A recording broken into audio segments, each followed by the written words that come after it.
Humans are not the most intelligent anymore.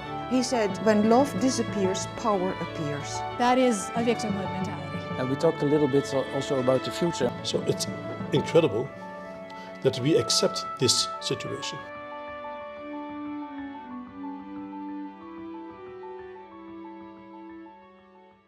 I have been a parish priest during 46 years in the Diocese of Roermond, and I stopped last year because I had a call from God, I think, to worry for people in loneliness, young people not finding their ways, and elderly people who want to have contact with the church.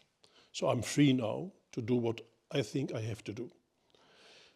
My experience in the parishes was completed with my journeys to Hungary, Israel, France, Italy, England, Germany, of course. And from this way of life, I hope to tell you something about the Catholic view on sovereignty. Christianity places humanity in God's image. At the center, Jesus calls us children of God when we love one another.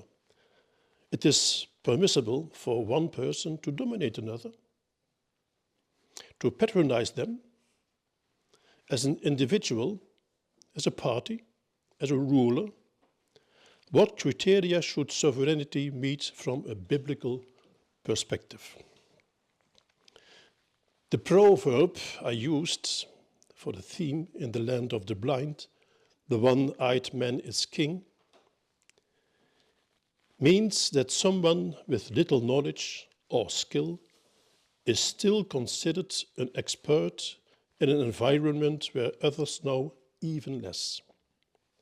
It is often used to mock someone who is seen as an authority, despite their limited knowledge, yet is still seen as a leader in a group of even less knowledgeable people. The proverb stems from the idea that in a group of people who are completely ignorant, someone with even a little knowledge stands out and is therefore considered as a leader. It is an ironic statement that emphasizes the relative nature of knowledge and expertise. But the question is, does a human being need guidance? Does a human being need guideposts to direct their actions and thoughts? Humans, biblically speaking, are the pinnacle of creation, of all creation.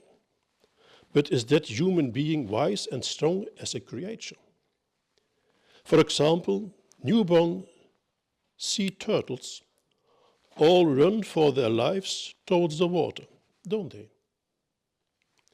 There's no mother or father, turtle there to show them the way. They know it. Since the very beginning of their life, they know how to handle, what to do. How different, how needy is humanity in contrast. In Germany, a while ago, I think it was the beginning of this century, or perhaps the end of the last century, an experiment was conducted with newborns, children. Naturally, with the parents' consent, unaware of whether they received any money, the parents, to entrust their child to it. The idea behind it was, could they develop a language with each other? Without ever being spoken to. Care was provided in terms of food and hygiene, but no one spoke in the presence of the children. There was to be no influence at all, neither punishment nor reward, purely left to themselves and to each other. After months, it turned out to be a disaster. The children couldn't get any further than crawling, clawing, hitting, biting, and making grunting sounds. it was clear that people need guidance, both through example and words. Parents are urgently needed in this case, not paternalistic, but nurturing. A good example inspires good follower. Not controlling parents, but serving parents. And examining your own childhood memories. How often were you encouraged and corrected at home, at school, in a club, or anywhere else? How wonderful to have wise, loving parents and educators, with remarks like being honest, not lying or cheating. There was a need for authority, sometimes even coercion, and reprimands and punishments. How important was contact at school or in a club? And don't we know people who have missed out on so much there and therefore constantly feel and experience a problem in their lives? In the Christian faith, it is believed that God has given humanity power over creation. This power is seen as a mandate to manage and care for the earth, rather than unlimited dominion. Humanity has given the responsibility to rule over the animals and to cultivate the earth. This is done with respect for God's creation. In the creation book of Genesis, which is certainly not a witness account, but the fruit of possibility, centuries of reflection on the mystery of creation, it is described that God created humankind in his image and gave them the task of ruling over the animals and populating the earth. This rule is not intended as a tyrannical power, but as a responsibility to care for creation. From the beginning, God gave humankind free will, allowing them to make choices and be responsible for their consequences. Humanity has been given the authority to rule over creation on God's behalf. But this authority is linked to responsibility and obedience to God's will. In a world without God, this all is a strange sentence. When God is a stranger in our world, this story is strange for all people. And I think, didn't write it, I think when God doesn't return in our thinking, all what we do here in the chateau is in vain. I'm sorry. That's why I find it so special that Paul and Erika wanted the chapel renovated. It was for me the sign I can work with them together. Because not to be a preacher in this chateau, but to help them to confirm that when God is a stranger in our world, we can't find each other. We stay strangers.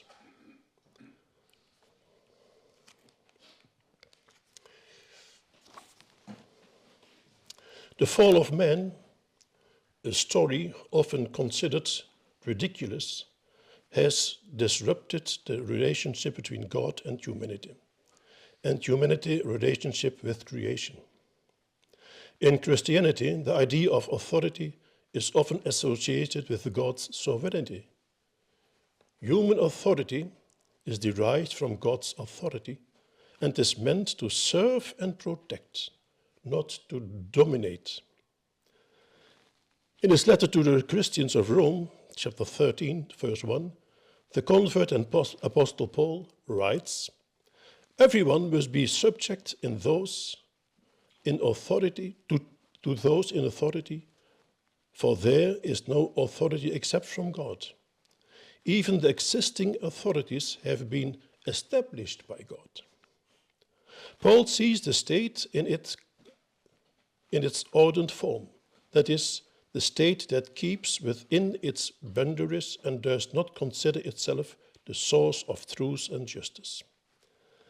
The state must be an instrument of order, guaranteeing the right to exist of the individual and that of society.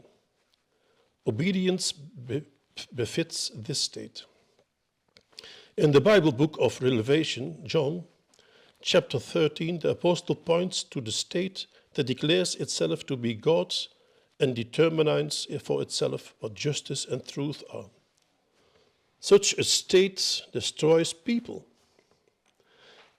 This state denies its true nature and can therefore no longer demand obedience.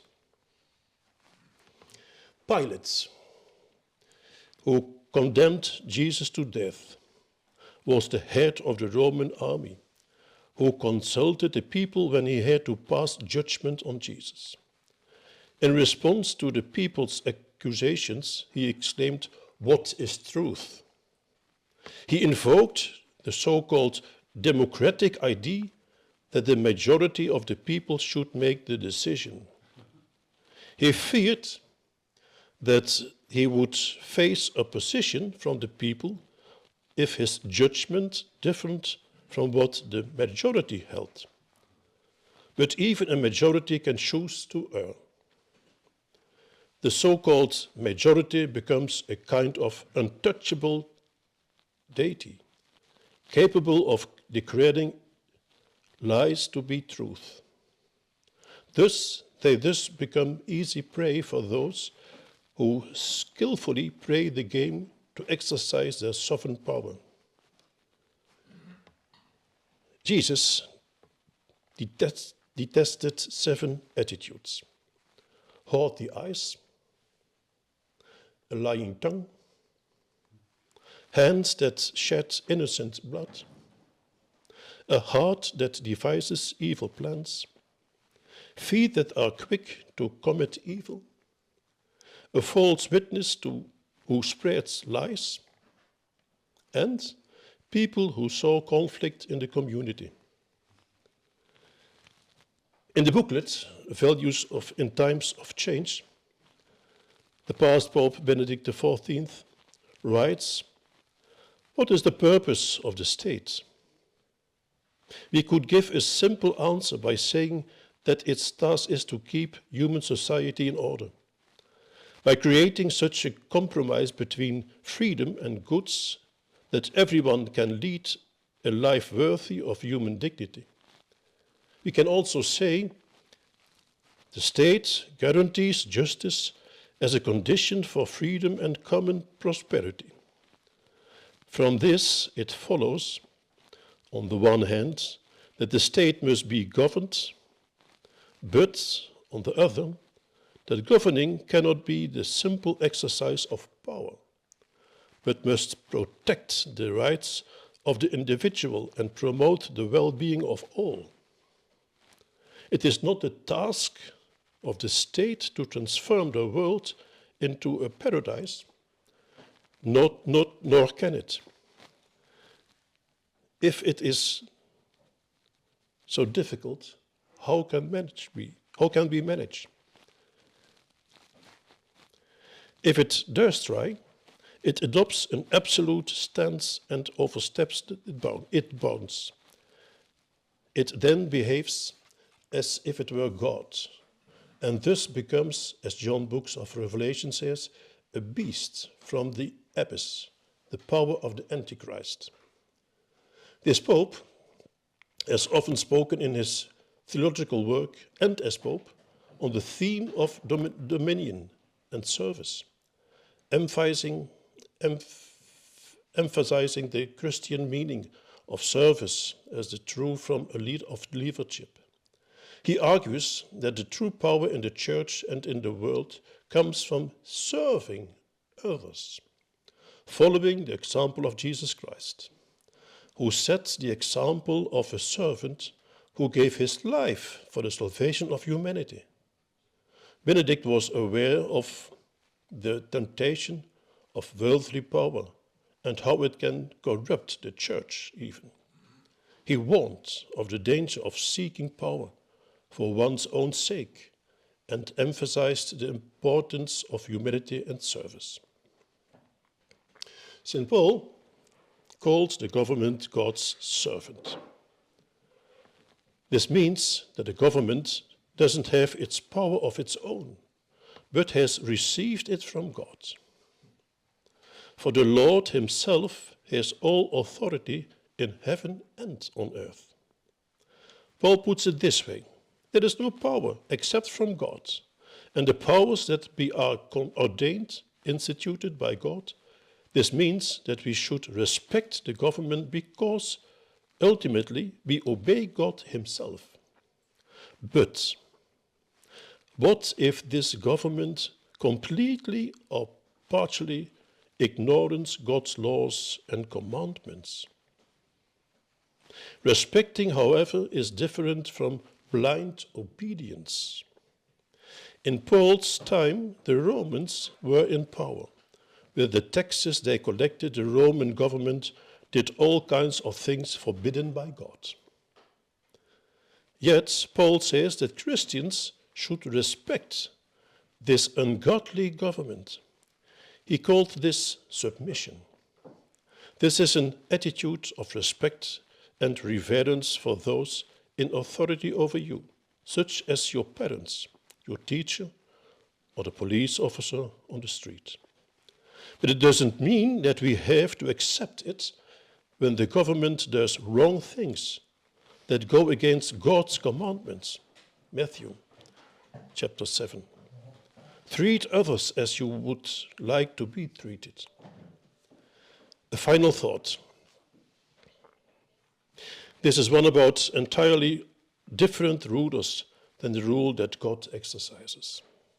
After all, we know ourselves to be powers and forces through which people can be guided and assert themselves. How, to give an example, money can be a power.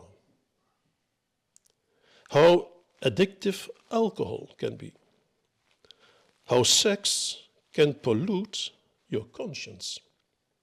Success and applause can be addictive and make you do, say, and write things to stay in the picture.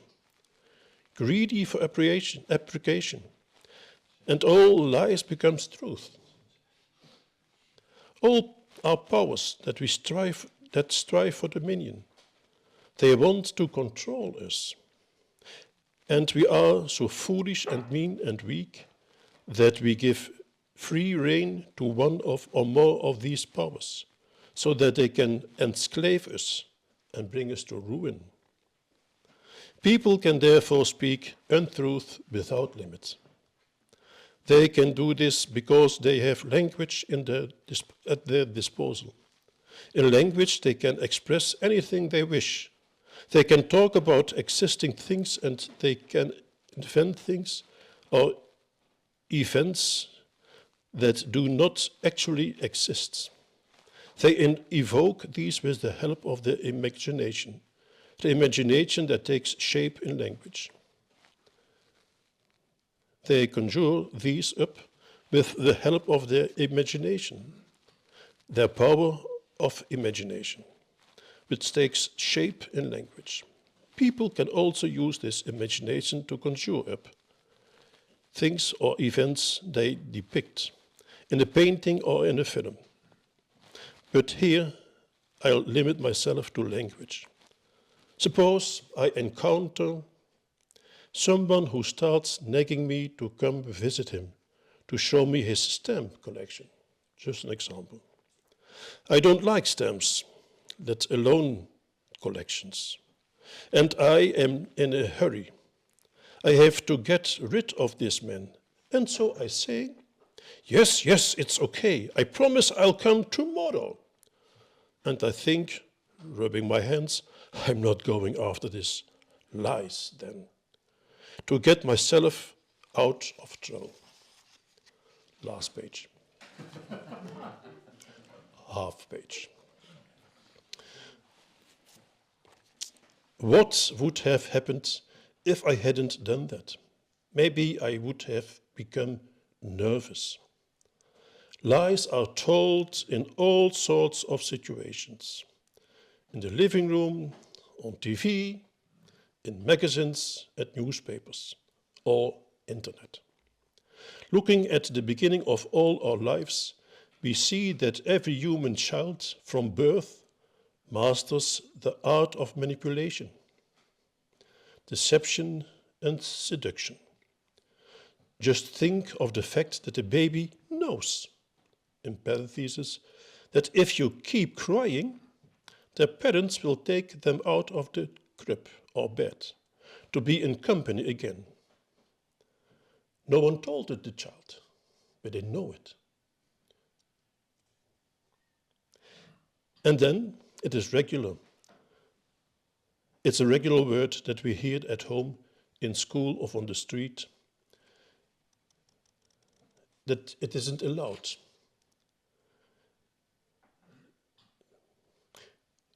It is a story not ending. All mankind knows it.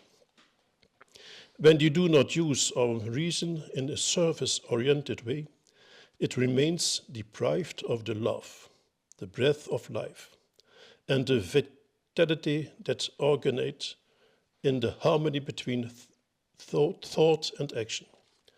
Our knowledge cannot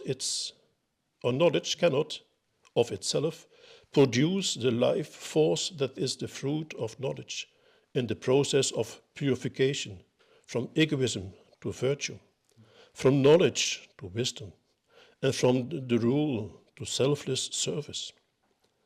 A person's actions reveal whether they allow themselves to be filled with the wisdom of God, who has appeared to us in Christ, or else they remain trapped in the world of foolishness, with its discontent and desires, and with its better judgment.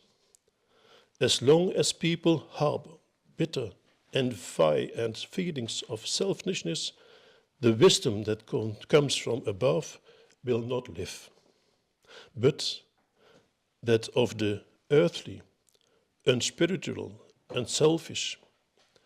A good, necessary, sovereign power knows itself bound by divine and natural laws. Where this is not lived, the tyrant and his tyranny are at play every day, in every country, in every human being. Thank you.